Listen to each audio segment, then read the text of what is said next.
அதாவது நமக்கு வரக்கூடிய பெரிய நோய்கள் அது எப்படி நம்மளை தாக்குது?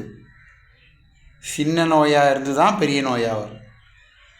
ஒருத்தருக்கு இருதய அடைப்பு வருதுன்னா உடனே நேற்று ஆரம்பித்து இன்றைக்கி இருதய அடைப்பு வராது.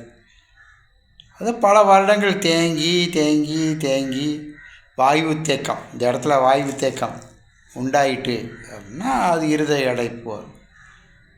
அது மாதிரி மூலம், இரத்த மூலம், அந்த மூலம், கொடி மூலம், கட்டி மூலம் அப்படின்னு நிறையா மூலங்க வகைகள் இருக்குது. அந்த மூலம் மலச்சிக்கல் தான் மூலம். நீங்கள் மலச்சிக்கலாக இருக்கும்போது சரி பண்ணிட்டீங்கன்னா மூலமாகாது. பக்கவாதம், வாதத்தொல்லை அதிகமாகிட்டு அப்படின்னா பக்கவாதம். பக்கவாதத்தில் உடனே ஒரு மனுஷன் படுக்க மாட்டான். பல ஆண்டுகள் வாதத்தில் கஷ்டப்பட்டு பிறகு தான் பக்கவாதம் தாக்கும். இப்படி முடக்குவாதங்க, இப்படி எல்லாமே. ஆஸ்துமா,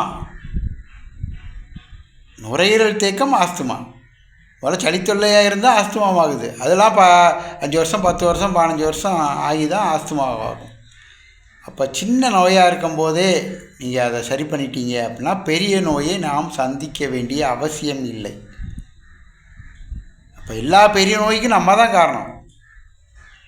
சின்ன நோயாக இருக்கும்போது சரி பண்ணிட்டோம்னா காசு செலவு குறையாகும்,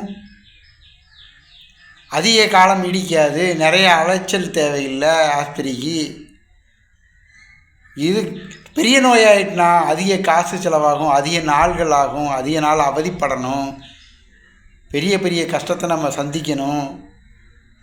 அதனால் சின்ன நோயாக இருக்கும்போதே நீங்கள் ஏதாவது ஒரு வழியில் உங்கள் நோயை சரி செய்து கொள்ளுங்கள். புரிந்தால் சரி.